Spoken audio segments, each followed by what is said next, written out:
I'm Jenny Robertson, founder of the On Purpose Woman Global Community and founder and publisher of On Purpose Woman magazine.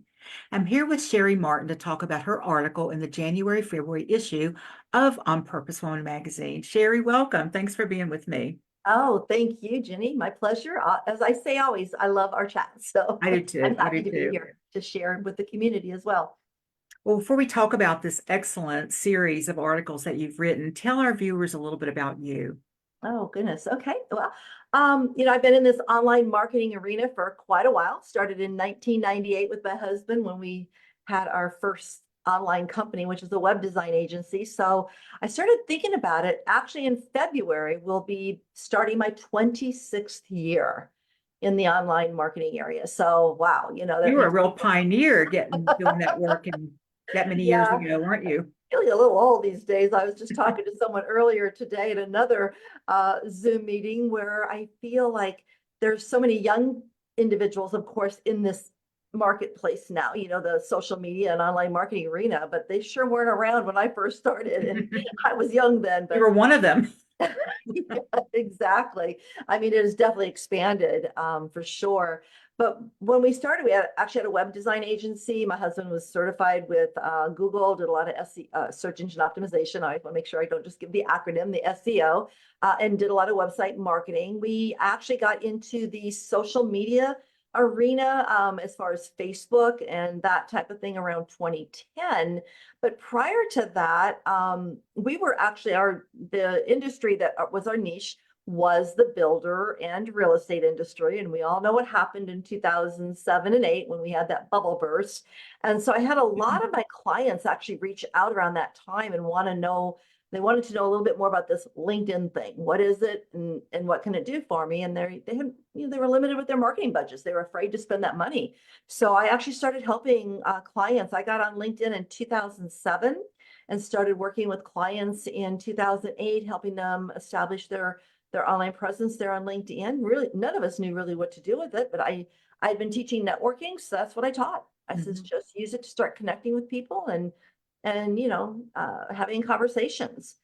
And at that time, it was like, pick up the phone, maybe mainly local people, go meet with a coffee and whatever, and that type of thing. So yeah, so I've been doing that for quite a while. I did in 2022, I actually officially closed our agency, which was WCN Interactive due to my husband retiring, and started my solopreneur business in 2022 in May of that year. And got certified this last summer. Gosh, last year already, I could say last year, with my social media strategy certification, and have really narrowed down my focus with helping my clients on LinkedIn as a coach and trainer. So, and what I do is I guess I teach a little bit differently than some people. I focus more on the relationship marketing strategies and focusing on how they can use those, their networking and such for more, what I say, visibility, credibility, and profitability. We're going to talk a little bit about some of those strategies today because you are a LinkedIn expert. You wrote a wonderful series of 3 articles on harnessing the power of LinkedIn for spiritual entrepreneurs. And your article for this it's your last one in this series. I expect you're going to do some more writing for us. I But hope it's, so. yeah, me too. It's called Elevating Your LinkedIn Journey Through Meaningful Connections. And in that article, you shared 6 strategies on how we can create meaningful connections on LinkedIn, which I think were so good because I do, me included, have difficulty sometimes seeing LinkedIn as that platform for meaningful connections. But I want to talk about 3 of those. I pulled out 3. Okay. And our viewers, you're going to have to read the rest of Cheri's article to learn more about her other strategies. But the first one you mentioned is a purposeful expansion of your network to connect with individuals aligned with your professional goals. So how might we go about that? Oh gosh. Well, what you really want to focus on is, and again, I think I stated in my article, quality tops quantity. In other words, we used to be so focused when we got online about how many people we could connect with. How many Think friends, of how many connections? Yeah. yes. Like a popularity contest of some sort, wasn't it? It was, and just think, I know you did a lot of networking, and why you started the women's, the On Purpose Women Network community is because of the way people were networking. We weren't comfortable with it because everybody would go to these networking events, even in person, and think, how many people can we meet? How many people can I get my cards to, et cetera, et cetera. And I found that that was what was happening online as well. You're Okay. just connecting, connecting, connecting. So when I say purposeful expansion of your network, you want to really connect with those individuals, build your connections on LinkedIn with those individuals that are, they're just aligned with you. And in other words, they not they may not all be your potential clients, but when you approach the connection request intentionally, you actually do make you begin immediately to start building a relationship because you have so much more in common. So I call it intentional connecting. And you want to reach out to, of course, potential clients that may benefit from your offerings, individuals you may have had conversations with. Like, I was talking to a client of mine that she says that one thing she's realized is that she doesn't just reach out to people to connect on LinkedIn. She focuses on individuals she has met prior, either online networking or at when we did a lot of in-person networking. But she says it actually establishes an immediate connection where you want to have a deeper conversation. So it's a delicate touch, of how you want to do that. So you want to actually personalize a message to them, even if you know them. Let them know, when you send a request, like where you met, or how you know them, or who introduced you, or why you're connecting.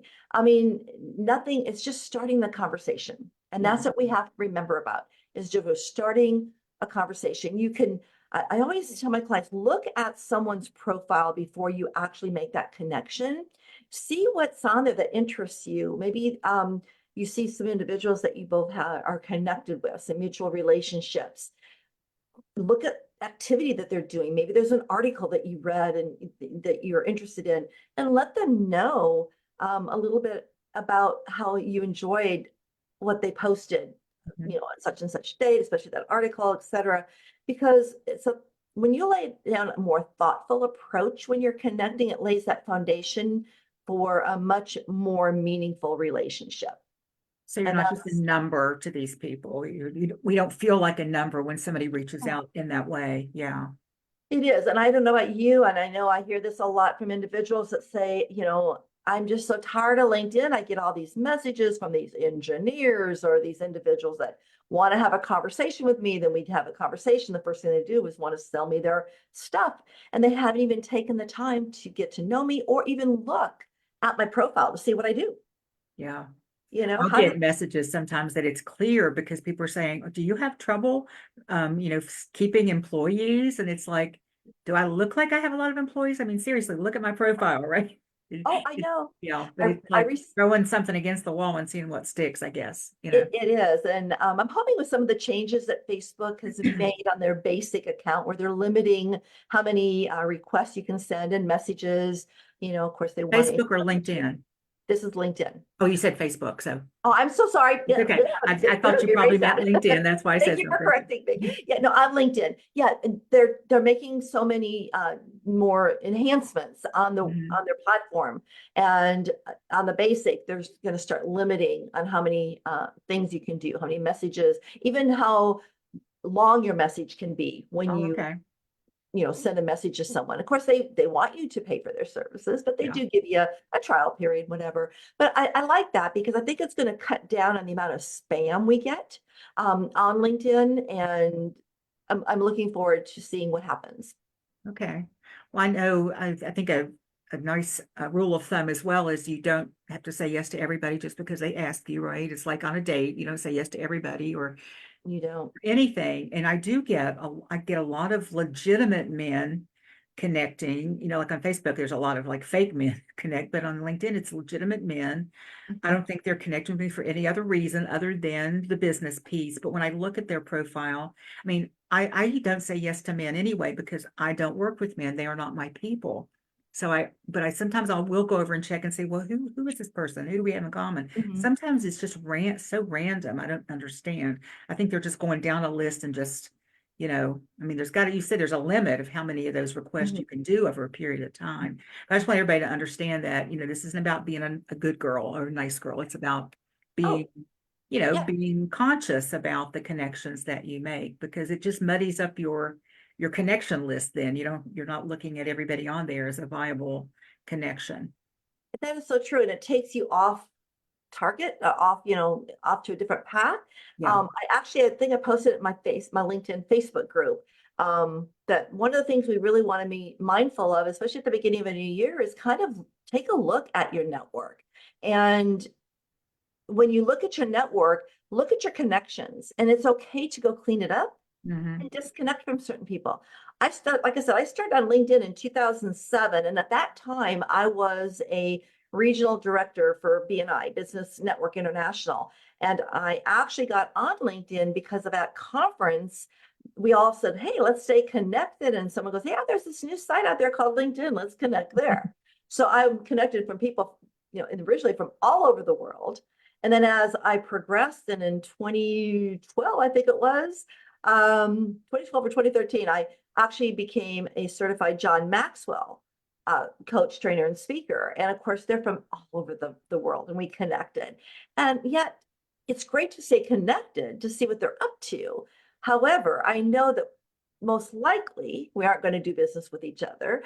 Most likely we aren't going to refer business or collaborate or any of that, So I started cleaning up, and I really recommend that you take a good look at your network and start cleaning through. And if there's someone you're not connected with and you've never had a conversation with, release it. Okay. Now, the other one I picked out, the second strategy I want to talk about, which you've touched on already, is authentic engagement. To consistently engage with content to develop relationships. What are some examples of authentic engagement?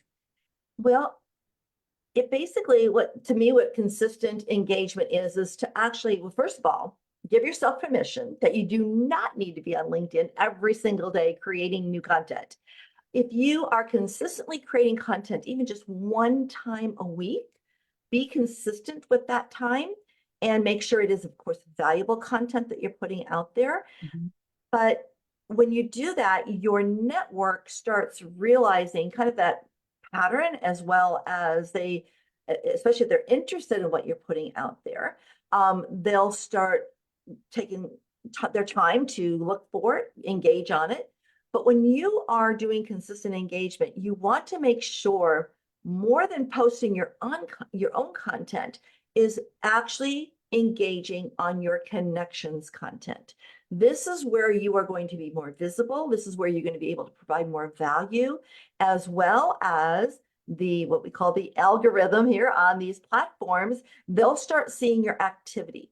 And it is when you start creating that habit of consistently engaging with those in your network, they start paying more attention to you, that you gain their attention. And also, you have that opportunity to gain attention from individuals within their network. Mhm. And that's where when it goes deeper, we normally, out of habit, connect normally, usually, with people we know. They've already kind of maybe built a know, like, and trust with us. So now the challenge is reaching a newer network, a newer community of like-minded individuals. And the best way to do that is to be consistently communicating and engaging on your network's post, their activity. That's one of Okay. the best ways. What would one of those look like?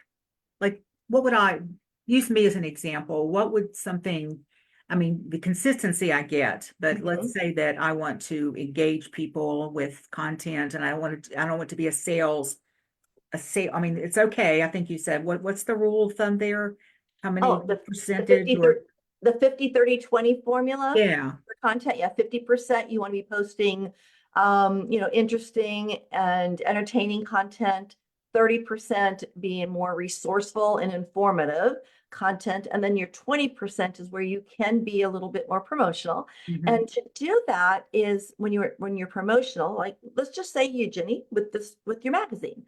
I know that you really would love to get more readers in the magazine, but also you want to do it so that your writers and your advertisers are seeing more.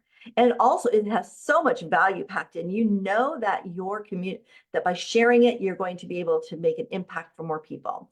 So one of the things you could do that would be self-promotional is take like this, one of these writers chat and post it onto LinkedIn and, upload it to LinkedIn so that they can get to know some of who the writers are and what type of content it is. Mhm. You could also take the link to your magazine and put it in there, but maybe do it as what would be called a carousel post, like one of those flip books or Mhm. slideshow type of thing, and just put a little highlights in it and give a little teaser and then give them the link to where they can go read the whole issue. So when you do that type of thing, that kind of comes out of that 20% rule of being kind of self-promotional, but you're not selling, you're providing value. Yeah. And you know that the end user that reads that post will actually get so much from it. It can help them grow their business. It can connect them to a community that, I mean, trust me, this community is what everyone wants to belong to. Oh, thank you. It's just, I mean, I think of last night's meeting, what I took away from that. I'm just so excited about that because of the individuals that show up and share. So when you take in content like that, that would be meaningful content to build meaningful relationships. And you're not making it about you, you're making it all about the audience. Mhm. That's what we have to really remember. We're writing for the audience and not for ourselves. So this is, again, why we need to understand who our audience is so that we are definitely putting content out there that will be engaging. Because without authentic engagement, the content's not going to be seen by very many people. Yeah. We need to understand that. We can post and post and post, but it gets discouraging if Mhm. you take the time to create something and then nobody pays attention to it. So if you focus on your audience, that's going to bring that authentic engagement in. Does that kind of answer your question? Oh, absolutely. Very Go ahead. wise words. This Okay. is why you are the social media queen, Oh, thank you. strategist queen. So I'm going to ask you about this third one. And again, Cheri shared 6 of these great strategies, but you'll need to read the article to see the other 3. But the third one here is showcase your expertise through thought leadership. Position yourself as a thought leader in your niche with meaningful contributions. Explain, I know probably everybody watching this has some idea what a thought leader is, but it's been a kind of a canned phrase that came out a number of years ago. I think we can all be thought leaders, but not everyone may see themselves as that. So, what is a thought leader? And then, how can we position ourselves as one on LinkedIn? Well, to me, a thought leader is, again,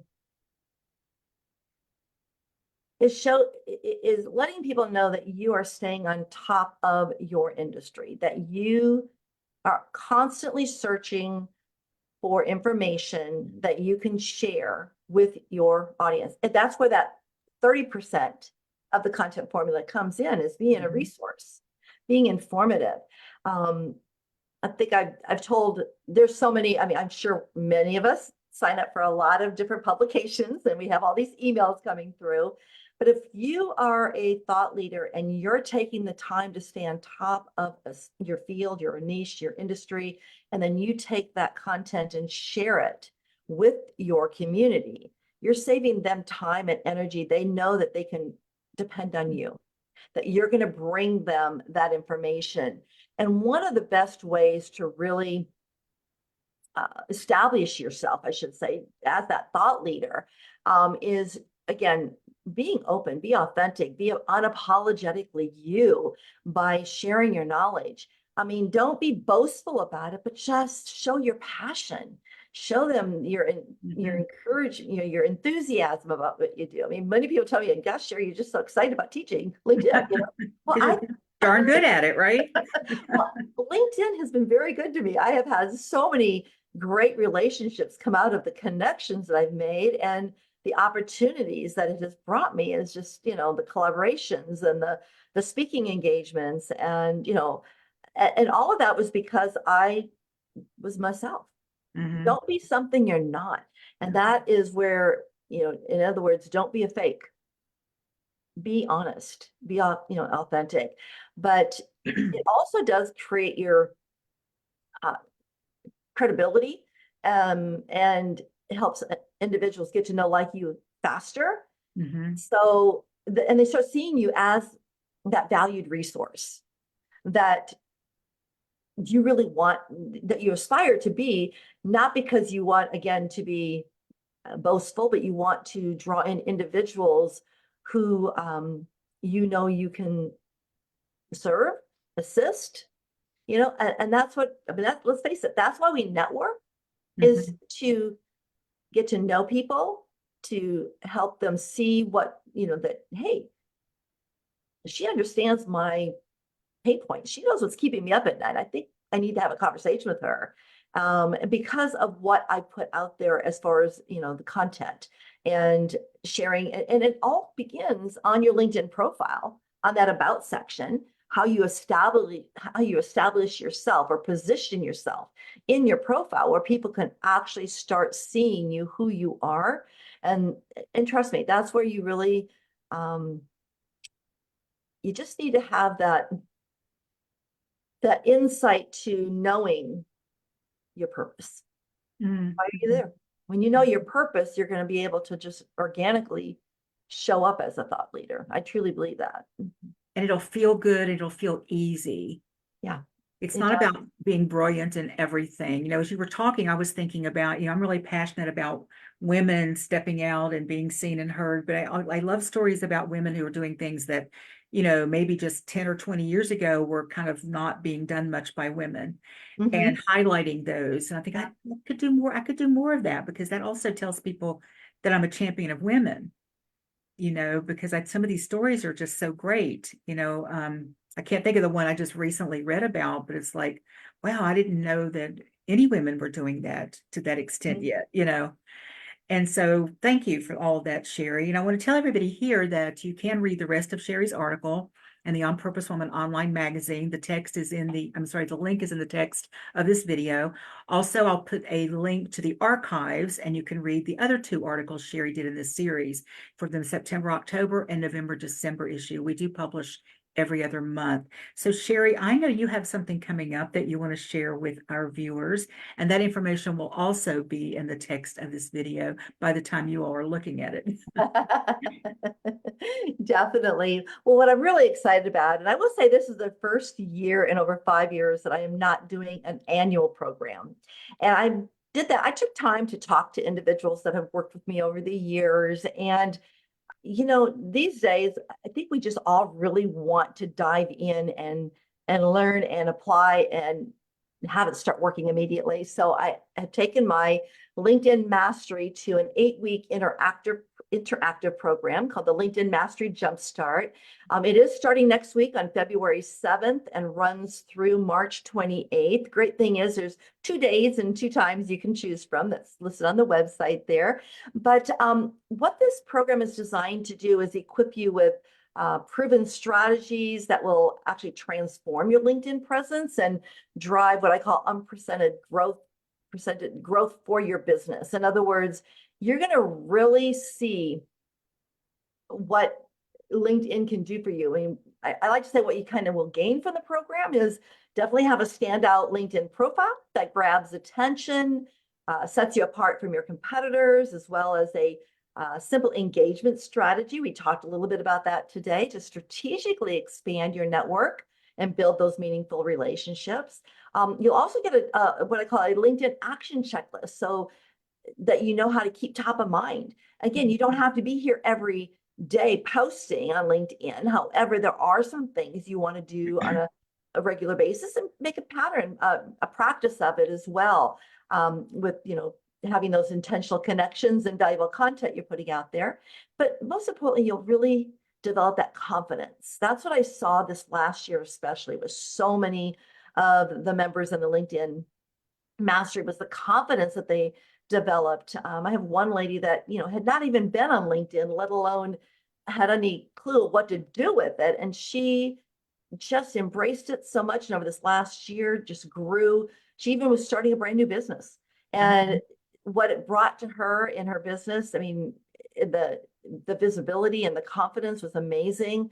But she started, receiving endorsements and getting those quality leads that were leading to business. So that's what's exciting about it. And definitely I'll get you the link. There's information there on the page on my website, the LinkedIn Mastery. But what I'm excited about is I'm actually offering at this time a limited offer of only $4.99. So for that 8-week program, and so I'll give you that information as well. But that's what's exciting. I just decided really the group's going to be small. I don't want a real large group, but I am offering those 2 times, one in the daytime, one in the evening. So I do have some individuals that cannot come in the daytime. So I'm doing something, shaking it up a little bit this time, doing some evening trainings as well. But I'll get that information to you so you can put it out there with the community. And yeah, it's fun. We have a good time. And we don't just learn, we actually implement. We take action every 2, and you get an individual coaching session with me throughout those 8 weeks as well. So we'll make sure that you're ready to rock and roll and master LinkedIn here in 2024. Thank you, Cheri. And I recommend Cheri highly. I've been in her program. My one-on-one coaching with you this last time, I took copious notes of things that, I mean, you gave me some ideas of things that I can post on LinkedIn, ways that I can make myself be more seen on LinkedIn that are just they're brilliant and they're easy. And they're things that I really like showing out there. They're things I Fun, really want more yeah. people to see. So check her out. Check out the work that not the work that she's offering. Check out the program that she's offering and how it might support you. And just know, like she said, you don't have to know anything about LinkedIn to get great value. She will help you get started, and then will help you continue and figure out where you want to go with it. So Cheri, what is the most important idea you want to leave us with? Oh gosh, the most important idea. I think throughout this whole series, I focus on how you want to really, build a foundation, make sure you're connecting intentionally and providing value to the individuals that you're connecting with and your community and building that community. But I would say that just keep in mind that the LinkedIn platform is just a communication tool. It's not a sales tool. It's just a place, uh, I guess it offers you a unique space for your business, whatever business you're in, to thrive, connect, and contribute to a more conscious and enlightened community. In other words, when you are focused on who you really want to build relationships and get to know, and it's not just for you to get to know them to bring them into your business, but to also the opportunities that you're going to be presented to help you grow as well.